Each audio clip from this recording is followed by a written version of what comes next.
Westfalia, para ingresar en esta etapa de la globalización de la mano de la cultura y el interés de los argentinos y el sur global. Una emisión del Grupo de Comunicación y Política Exterior del Consejo Argentino para las Relaciones Internacionales, CARI, el primer think tank de la política exterior.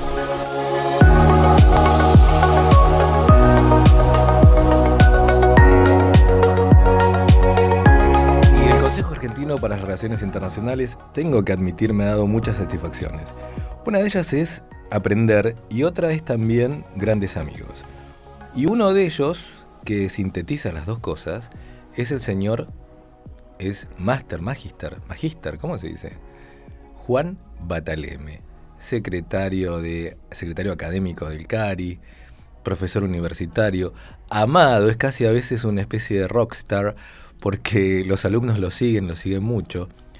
Posiciones polémicas no ha tenido, pero ha tenido muchas formas que los periodistas nos gusta mucho cómo titula. Así que, después de semejante cosa, Juan Bataleme, ¿cómo le va?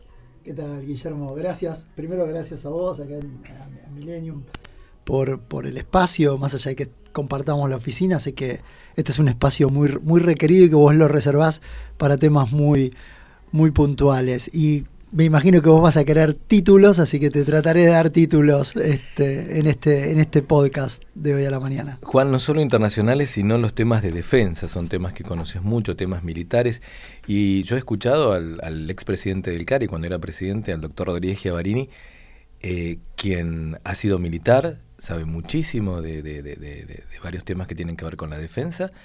Escucharte y en tren de broma decirte, bueno, Juan, por favor, no me humilles, dijo una palabra así como no me esnoves, porque ya le explicabas detalles hasta de las formas de los submarinos nucleares.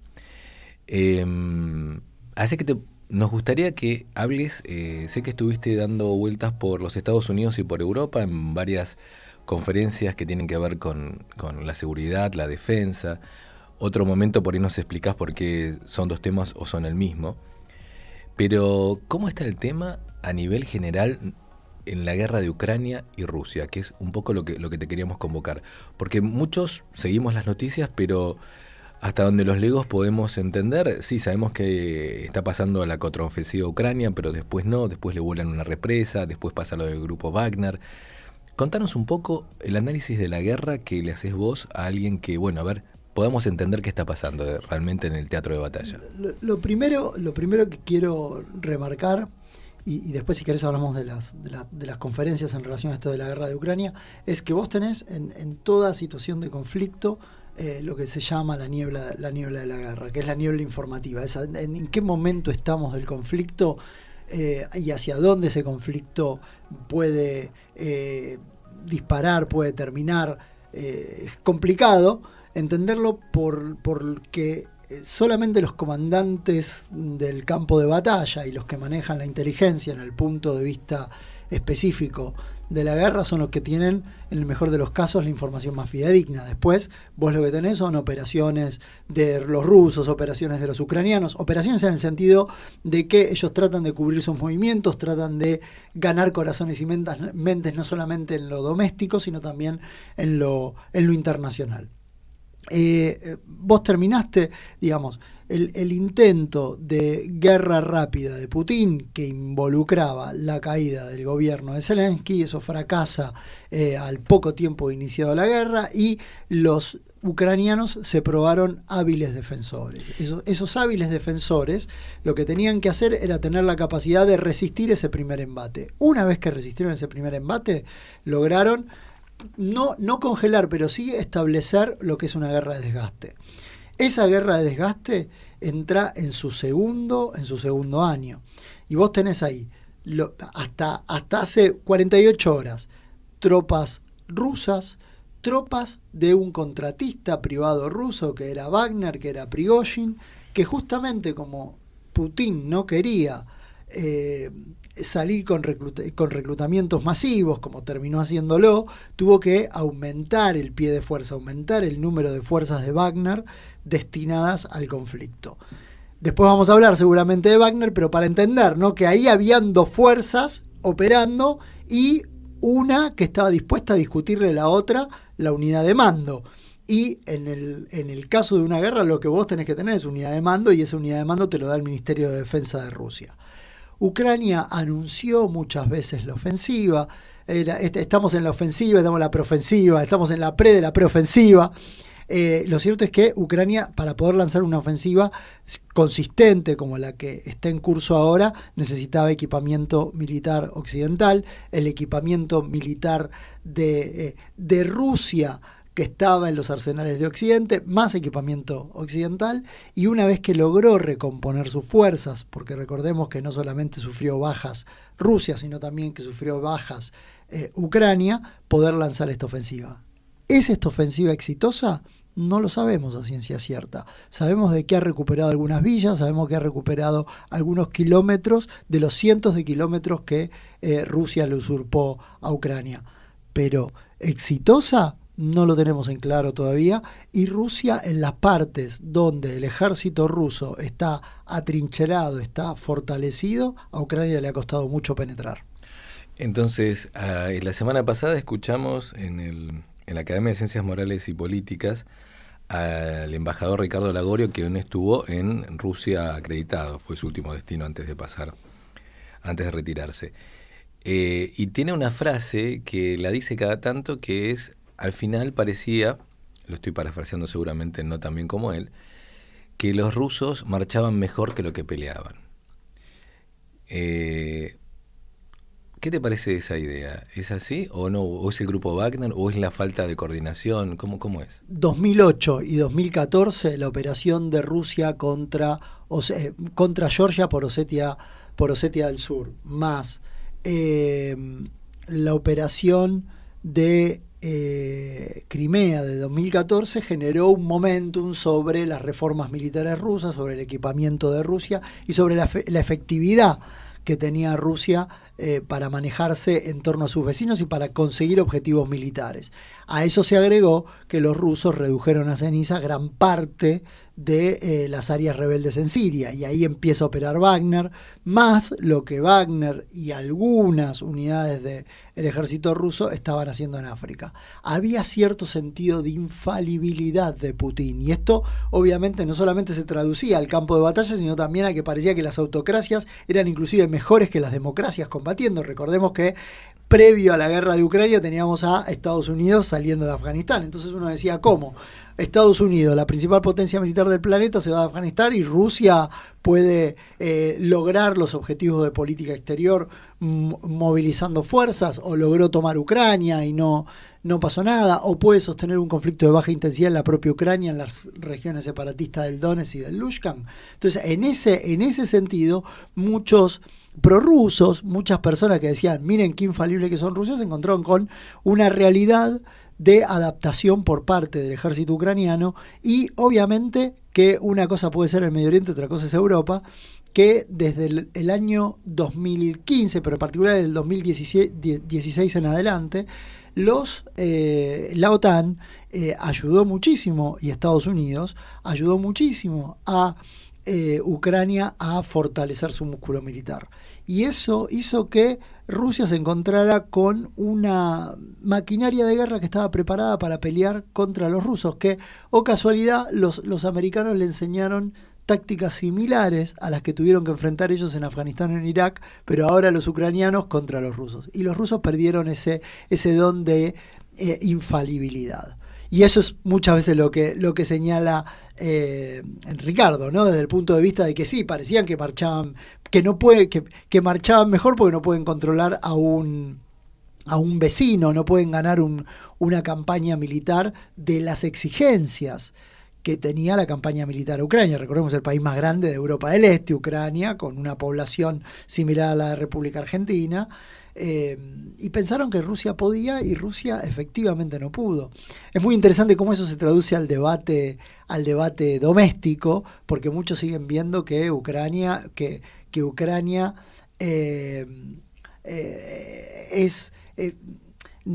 tampoco logra sus objetivos, y que sí Rusia logra sus objetivos, y las formas de las cuales justifican desde el punto de vista nacional el accionar de Rusia. Pero lo cierto es que A Ucrania le va a costar mucho sacar a los rusos de su país, pero si es que lo logran sacar, pero lo cierto es que Rusia no va a lograr el objetivo que quería, porque ni siquiera puede pacificar y establecer pie de fuerza en las regiones separatistas y poder decir unilateralmente gané la guerra. No lo puede hacer. Bueno, parte de por qué te quieren muchos periodistas es porque haces el programa solo. Eso es algo brillante para nosotros. Pero déjame hacerte dos preguntas. Una es, vos en otra conferencia o en algún momento hablabas lo que le falta a Ucrania para poder ganar esa guerra, que lo tiene Estados Unidos, que son los aviones, que es la falta. ¿Qué necesitaría Ucrania para ganar esa guerra? Si es que es ganable en algún punto, ¿no? Bueno, en las dos conferencias lo que quedó claro que la guerra así como está no es ganable. Un dato importante es que para los europeos hoy Ucrania dejó de ser buffer para pasar a ser límite. Consideran que Ucrania es un límite con Rusia. Es casi, hay una obligación entre pragmática y moral de seguir apoyando el esfuerzo de guerra de Ucrania.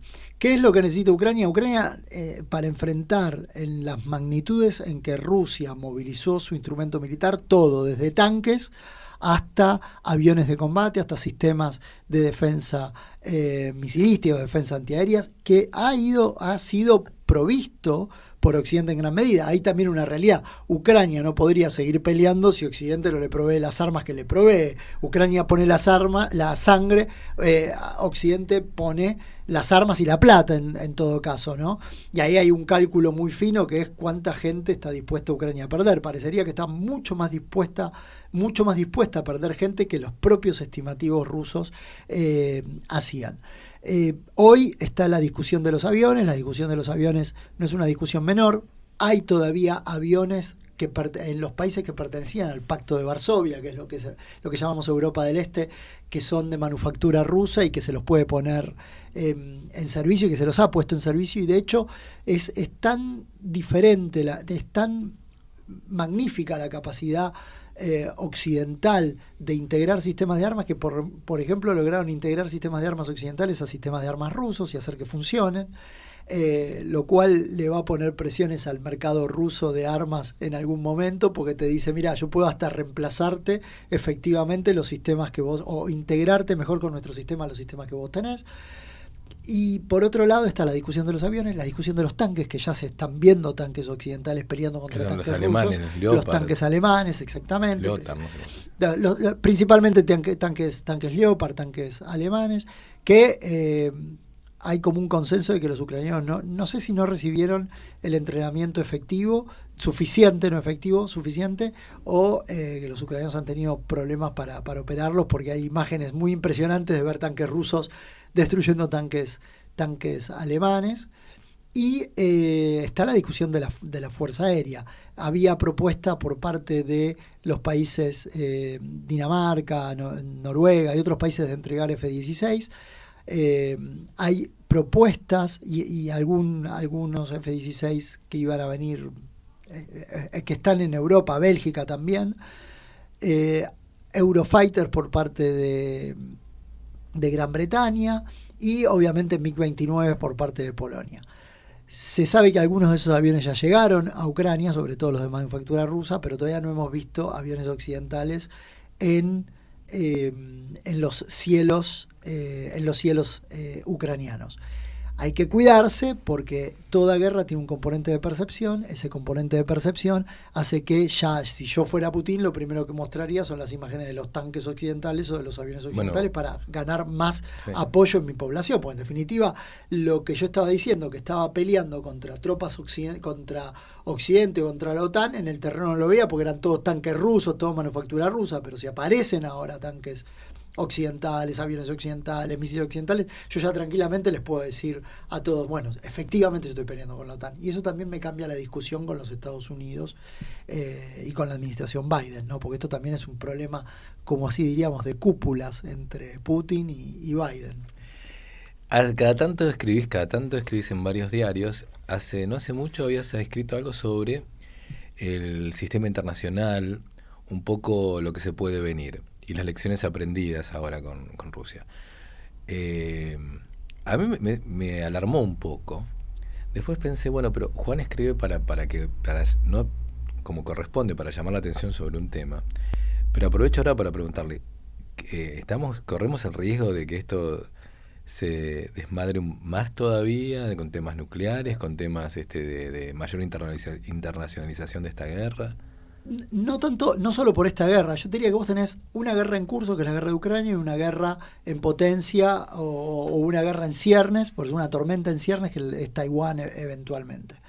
Los dos tienen un componente nuclear. El componente nuclear vuelve a tomar un rol, pero no es solamente en términos de que, cuidado que están las armas nucleares. Vos cuando me dices estabilidad estratégica, mirás doctrinas militares, mirás la integración de los espacios, la integración del espacio físico con el espacio virtual, qué tan osado o qué tan poco osado te devenís, qué tipo de armas vos vas a poner en el campo de batalla, y ciertamente que Rusia está más osado, China está mucho más osado, y Occidente también está mucho más osado al momento de decir, al momento de trazar las líneas rojas, por así decirlo. Entonces, en uno de los artículos que escribí es el problema de la estabilidad internacional. Vos te enfrentás a un momento mucho más pesimista de la estabilidad internacional. En los 90 éramos todos mucho más optimistas de la capacidad que tenía el mundo para progresar, para avanzar, para sacarse encima el nacionalismo. Había una visión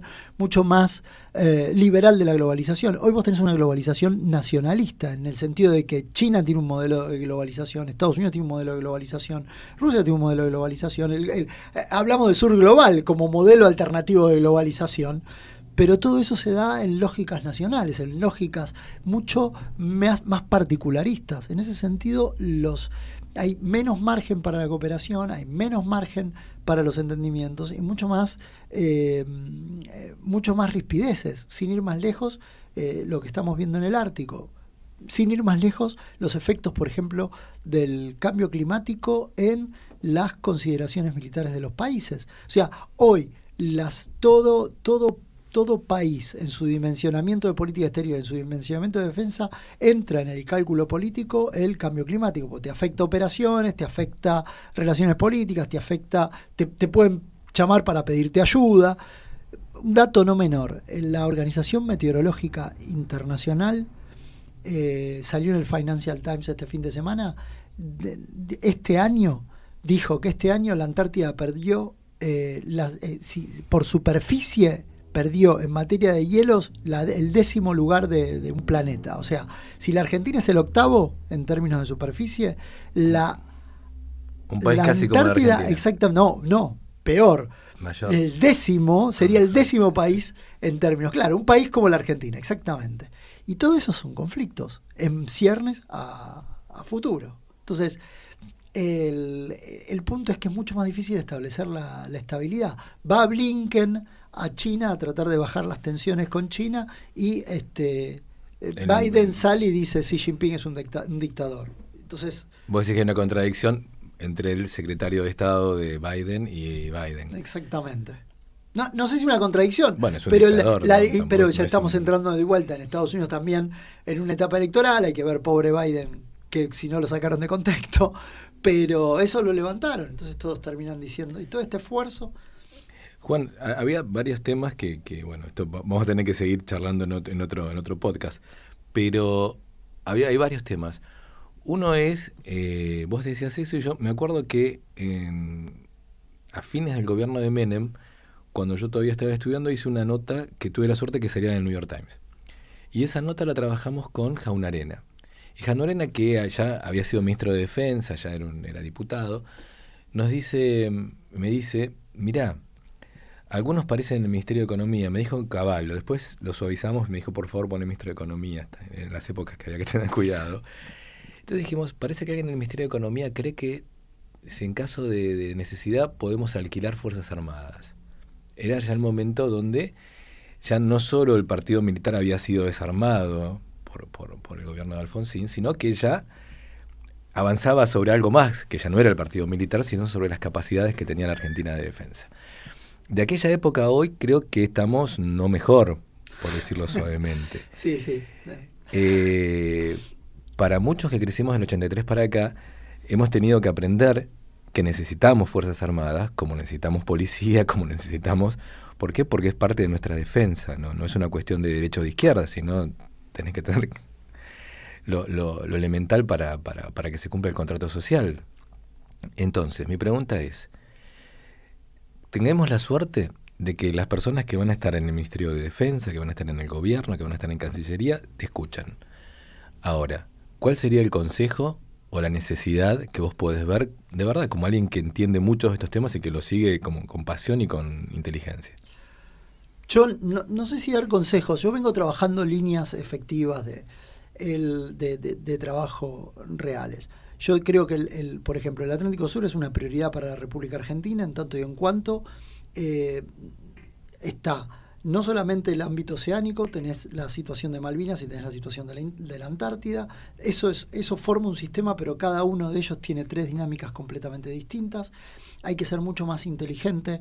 Vos no podés no podés jugar en el campo de la seguridad internacional involucrando a China con la cercanía con la cercanía geográfica y con la dinámica que plantea Estados Unidos en el caso de una rivalidad creciente con China.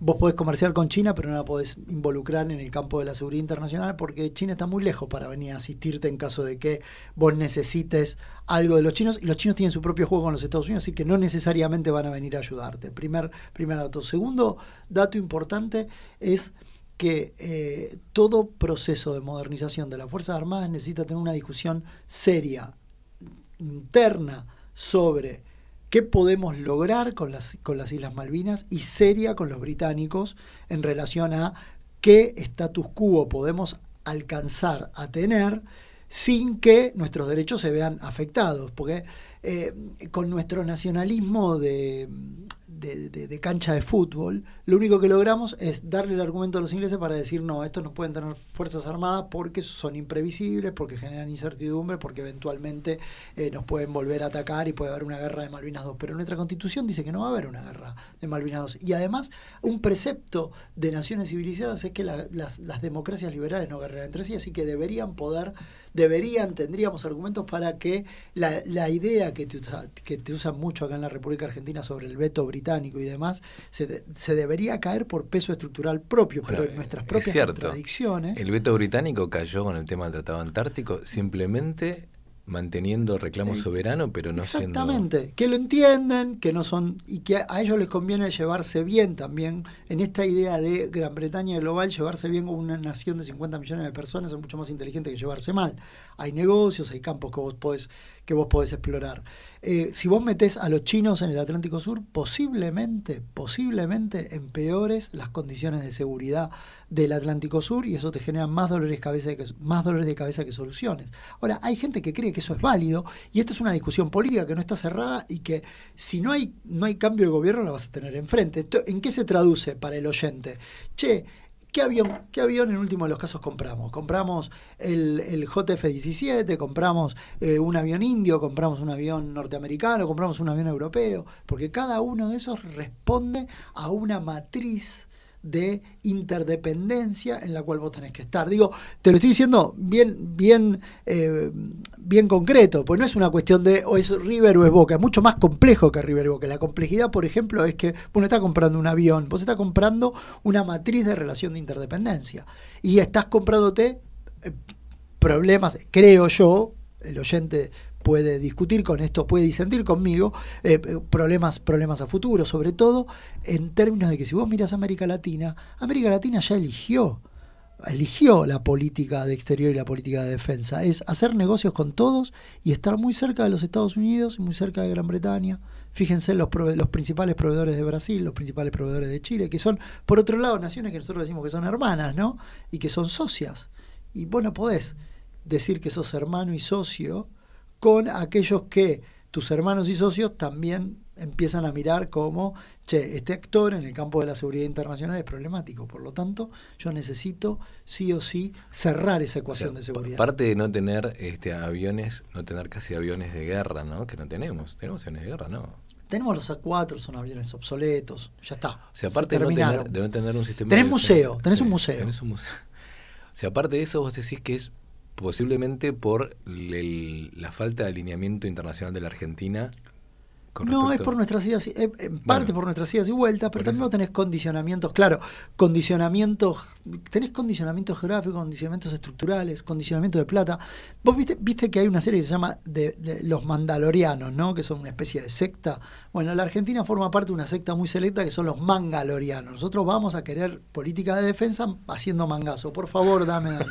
Si vos vas a hacer mangazos, vos no podés salir vos tenés que tener cuidado, porque ahí sí, cuando yo te mangueo a vos, yo no puedo salir a pedirte a vos, que sos parte del complejo industrial militar occidental, salir a decirte dame el avión, pero las Malvinas son argentinas y morite y matate para mancarles o hacerles una cosa de bloqueo. Vos tenés otra alternativa. Muy bien, me voy a China, bárbaro, vamos a China, pero ¿a quién le debes plata? Le debes a Occidente. Entonces empiezan a aparecer consideraciones muy importantes. Igual para no sacarte de contexto, desde mi conclusión. Vos no estás diciendo que las Malvinas no son argentinas y que tenemos, no. Exactamente. Vos decís, las Malvinas son argentinas y hablemos civilizadamente. Discutimos de otra forma, porque si vos vas te y puedo decís, titular eso y negociemos y el punto de la negociación es devolverme todo. ¿Y qué estoy negociando? Entonces, del otro lado, que encima para peor te ganó una guerra, porque digamos, yo puedo sostener el mito de que la victoria no da derechos, pero en la política internacional la victoria dio derechos en corto y en largo plazo. Ese es el punto también importante. Bueno, esa es otra discusión, porque en realidad vos recordás que justo incluso la diplomacia de la dictadura, con la guerra de la ANAR, otro de los próceres que hay en nuestras instituciones, consiguió que la victoria no le dé derechos a Gran Bretaña. Y si todavía creemos en los regímenes internacionales, del cual Gran Bretaña es parte, una parte importante, debería sentarse a negociar, más allá de nuestras cualidades o no cualidades, como que no todo es realpolitik y no todo el derecho internacional vos podés decir, retrotraigamos el status quo anterior de una guerra, pero la guerra de la pelea es un hecho fáctico, hecho fáctico, y en las Naciones Unidas está. Tampoco les dio derechos a los ingleses cuando sacaron a cañonazos a Bernet y a eso. Como diría Cicerón y Perón, la fuerza es el derecho de las bestias. Con una diferencia, es que nosotros iniciamos la guerra. Esa es una cuestión no menor. Pero más allá de eso, el primer cañonazo no vino de este lado. Tenemos que irnos muchos años atrás. Totalmente. Por eso, la violencia no da derechos, pero estamos de acuerdo. Podemos decir moderno, que hay una situación política que sí, que hay que tener la fortaleza de la Argentina en ese sentido, yo estoy de acuerdo. Lo que no digo es que realmente aceptemos eso, porque si no es aceptar una... Son dos cosas diferentes. Lo que digo es, vos necesitás ser más inteligente al momento de negociar. Totalmente. Más cuando venís de una derrota militar. Y la situación de insatisfacción que hay en este momento, en parte también es porque los ingleses se sientan en los laureles y dicen, a partir de que yo te gane, tampoco tengo nada que hablar con vos. Cuando ellos tienen mucho que hablar con nosotros. Y ese es el punto en el cual los dos estamos trabados. Cuando vos estás trabado así, lo que te gana es la parte más fuerte. 70.000 millones de dólares de presupuesto de defensa, 0,2 destinados a Malvinas, contra 3.000 millones de dólares destinados a mantener un museo. A ver, ser inteligentes quiere decir entender el estado real de la situación. Exacto. Y no ser principistas, sino tener principios. Ahora, bueno, es donde trazamos esa línea, ¿no? A mí me gusta mucho esta serie que está ahora de la época de la Alianza de la Rúa, donde es tan verdadera como la de Fito Páez, salvo por ahí algunos malvados, pero bueno, eso es para otro tema. Lo que digo es, incluso el gobierno de la Rúa le pudo decir a Tony Blair en la Argentina, y vos sabés quién, fue el ex canciller Rodríguez Barini, que en Argentina que todavía se mantiene reclamo soberano, y Tony Blair aceptarlo. Aceptarlo no quiere decir darte la razón, pero que tenés una discusión civilizada y se puede llevar a otros ámbitos. Y avanzás con el paso del tiempo, tranquilo, vas viendo. En algún momento puede ser que el sistema internacional cambie, que la situación cambie, que aparezca oportunidad, qué sé yo, el cambio climático, la Antártida, ver qué otras oportunidades hay ahí. Por eso digo, el paraguas de soberanía no fue un dato menor, y haberlo soltado fue en detrimento de nuestros propios intereses, por lo menos eso es lo que yo entiendo. ¿Haber soltado qué cosa? El paraguas de soberanía. Haber soltado el paraguas de la soberanía fue en detrimento de nosotros. Lo importante es que quede claro que vos no tenés esa visión, si se quiere, de las Cañitas o de Palermo, de las Malvinas son inglesas. Sino lo que estás diciendo es, bueno, atenti, negociemos inteligentemente, no golpeemos la mesa sin sentido y veamos en qué cosas podemos colaborar para estar bien. Exactamente. Está muy claro. Ese es el punto, porque si no, si vos te encerrás en el River y Boca, perdiste por ser la parte más débil. Sos la parte más débil. Y eso afecta, por ejemplo, a la defensa.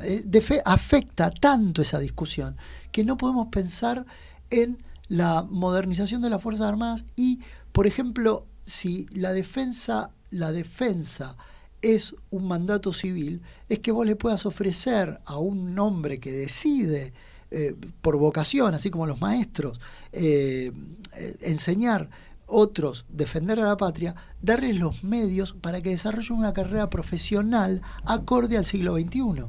Pero cuando vos entras en esas trampas, esas pequeñas trampas de la política, para usar lo que diría Carlos Escudé, el nacionalismo, la falacia antropomórfica y demás, terminamos afectándonos a nosotros mismos. Y nosotros tenemos una responsabilidad. Así como tenemos responsabilidad para con los maestros, hay responsabilidad para con los militares, hay responsabilidad con los policías. Hay una serie de esos funcionarios públicos que tienen que tener, sobre las cuales la élite política tiene una responsabilidad. La defensa quedó muy relegada en el entendimiento de esas responsabilidades. Bueno, creo que ahora hay una oportunidad muy importante. Ahora es divertido que cite a Escudé, justo que fue el ideólogo de las relaciones carnales, y justo cuando empezó el presupuesto militar a ser caído, ¿no? Por decirlo suavemente.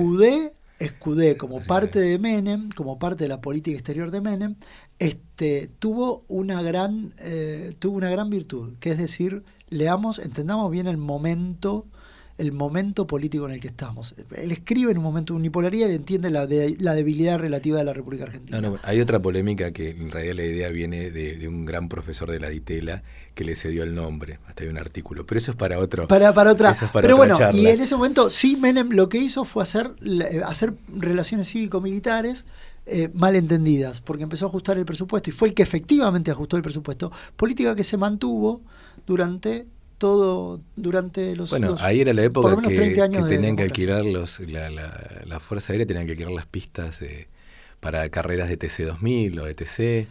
Era el momento que el Uno grande se hizo un shopping parte, y también en esa época se hizo un gran desfile de modas en el Regimiento 1 con Pancho Dotto. Para conseguir fondos. Pero ahí donde está el problema, en la mentalidad argentina. ¿Y con quién nos vamos a pelear? Argentina no tiene hipótesis de conflicto. Todos argumentos vacíos de contenidos que hoy, a la luz del siglo XXI, podemos ver de que generaron mucho daño, inclusive en la discusión estratégica que tiene que tener la Argentina hoy para estar alineada a lo que está sucediendo en el mundo. Juan, nuestro productor Agustín Manovsky me está haciendo señas que estamos pasados de tiempo, pero decime, ¿cuál es la hipótesis de conflicto hoy? ¿Hay hipótesis de conflicto? Breve. Argentina no tiene hipótesis de conflicto. Lo que no puede descartar es que por cambio de circunstancias u otros actores tengan en algún momento algún conflicto que demande la capacidad efectiva de la República Argentina de defenderse. Una hipótesis de conflicto hoy podría ser la Antártida. Otra hipótesis de conflicto es lo que está sucediendo en el Atlántico Sur, en aguas donde se produce pesca. Y más allá de eso, una hipótesis de conflicto global en la cual la Argentina tiene un decir es la disputa creciente en las líneas de comunicación naval globales, desde donde se sostiene el comercio internacional, de las cuales, más allá de que nosotros digamos que queremos vivir de lo nuestro, lo cierto es que ningún país efectivo puede vivir de lo suyo. Juan, quien llegó hasta aquí escuchando el podcast, va a escuchar le va a interesar esta pregunta. ¿Qué libro leer para entender lo que está pasando en el mundo? ¿O qué libro aconsejas vos como scholar, como dice también un presidente del CARI actual? Uno de cabecera es La tragedia de los grandes poderes de John Mearsheimer, que puede ser más o menos viejo, pero que sigue siendo un libro clave. Y el otro libro realismo ofensivo, como es Bataleme. Un libro más el de Kissinger, de liderazgo. Sí. Bueno, las memorias, quien pueda leer las memorias hay que agradecerle. Juan Bataleme, ¿algo más que haya que fijarse en el mundo pronto? Nada más, y pedirle disculpas al productor, que en cualquier momento nos matan a los dos. Seguimos acá en Westfalia. Gracias, Juan.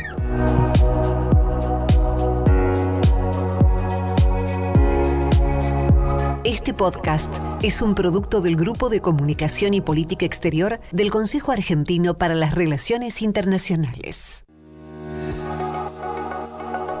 Gracias, señor Germán Chipola, aquí en Millennium, que hace que este programa salga casi bien. Sale bien.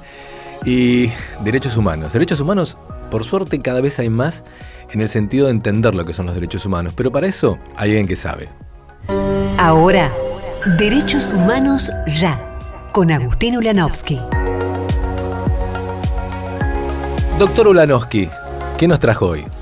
¿Cómo estás, Guillermo? Gracias por la invitación. Bueno, este podcast lo estamos grabando en junio, y junio es el mes del orgullo, el orgullo LGBT. Y los derechos humanos... ¿Por qué no decimos orgullo gay? Orgullo gay es una de las partes, ¿no? Dentro de LGBT. LGBT, justamente la G es de gay, pero incluye ¿Gay, también... lesbianas? ¿Qué es? Lesbianas, gays, bisexuales, transexuales, y ahora le incluimos la I. Q más, o sea... ¿Y qué es? Intersex. Intersex, Q es queer, y bueno, el plus te habilita para otras diversidades que hay. Y justamente, bueno, los derechos humanos originalmente nacieron desde un plano más de derechos civiles y políticos, y con el tiempo han ido incluyendo a distintos grupos vulnerables específicos, ¿no? Por ejemplo, bueno, los afrodescendientes en algún momento, las mujeres también, y este mes estamos celebrando y también reclamando los derechos del colectivo LGBTIQ+, como te decía. Y encontré un informe muy interesante de una organización internacional, se llama Illuminate, que hizo una encuesta a 4.400 personas de 4 países de la región: Argentina, Brasil, Colombia y México. Y la verdad que el enfoque que tiene esta encuesta, vinculado a la representación política, a los desafíos que hay en materia de inclusión... O sea, ¿qué países me dijo? Argentina, Brasil, Colombia y México. ¿Y qué preguntaban? Bueno, preguntaban, por ejemplo, cuál es el lugar que tiene la representación del colectivo LGBT. Es decir, la gente votaría o no a un candidato si fuera gay. Y afortunadamente, para gran parte de los encuestados, la orientación sexual de un candidato no es determinante a la hora del voto. Es decir, se priorizan otros temas como la idoneidad, como la experiencia, por sobre la orientación sexual. Pero no está esa cosa que había hace años de no, yo no votaría un gay, o no sé, o esa cosa de discriminación por género. No, por eso también hay cosas para celebrar. Muchas veces de los derechos humanos hay como lo que falta, pero también me parece interesante este informe en este punto, ¿no? Los avances de una sociedad que ya no ve determinante qué elige una persona en materia sexual, ¿no? Como decía Luther King, lo que importa es el carácter de las personas. ¿Qué números dio para Argentina con respecto al mundo? Usted me decía algo como que estamos menos, que somos mejores. Depende cómo se mire, porque uno decía, bueno, estamos menos peor que el resto, otro decía, no, estamos bien. A ver, díganos para no decir si el vaso está 70% lleno o 30% vacío. No, por ejemplo, el 66% de los argentinos encuestados considera que la diversidad de voces es esencial para fortalecer la democracia. Es un buen número, ¿no? 2 de cada 3. Es decir, que hay que cada vez incluir más colectivos y más representantes que puedan hablar desde distintas perspectivas. Y en este sentido, Argentina es uno de los países con mayores aceptaciones respecto a esta frase. Por ejemplo, también el 55% de los encuestados argentinos se muestra a favor de mayor participación de la comunidad LGBT de representantes, ¿no? Así que en este sentido me parece que en el marco de las elecciones que están viniendo y demás, es un tema interesante en agenda, y poder mostrar cómo a veces de los derechos humanos también se logran cambios que impactan directamente en la sociedad y en la percepción que se pueden tener sobre algunos grupos. Así que no quería dejar de recomendar este informe de Illuminate, como decíamos, y que lo puedan descargar y también hacer la comparativa entre estos 4 países latinoamericanos. Bueno, usted salió la semana pasada en El Cronista, ¿no? En El Cronista salió, también salió en distintos medios, por ejemplo en Rosario 3, así que bueno, pueden encontrarlo por distintos otros medios lados. más, pero bueno, El Cronista también, porque en El Cronista, en Millennium, donde estamos grabando, hay un gran periodista que es Walter Brown, del Cronista, que sé que esos temas también los estuvo siguiendo, así que bueno, si por casualidad escucha, también le agradecemos a él, colega de micrófono, diríamos, aunque nosotros estamos solo en esta parte que es, en este buen podcast que alguien está escuchando ahora, así que muchas gracias por seguir hasta ahora. Tu percepción como abogado de derechos humanos, como trabajar eso en la ciudad de Buenos Aires y en otras regiones, ya nos ponen la musiquita y eso quiere decir que nos tenemos que ir, pero decime esto nada más. Ya nos vamos, Germán, ya nos vamos. Contame esto. ¿Hay diferencia entre los grupos etarios con esto? ¿Vos notás eso? Vos estás en una edad ya bisagra. Sos un joven, pero ya con experiencia. ¿Vos notás diferencias entre los de arriba y los de abajo? ¿Cómo ven el tema? Bueno, como vos decís, yo tengo 37 años, por ende puedo ver como distintos grupos etarios y sin lugar a duda creo que los grupos más jóvenes lo ven como algo natural, como algo dado, que las personas tengan sus propias elecciones, su propia libertad, incluso también experimentar. En ese sentido me parece que se viene una generación mucho más plural y abierta a la diversidad y me parece que eso es algo positivo, sin lugar a dudas. Había un programa que se llama, todavía está en una radio, que es Mañana es Mejor, que es una frase de Luis Alberto Spinetta, que lo hace un gran periodista que es Fernando González. Nos vamos con eso y con esta buena experiencia. Mañana es mejor. Gracias Agustín, gracias Germán Cipolla y nos vemos en una semana aquí en Westfalia.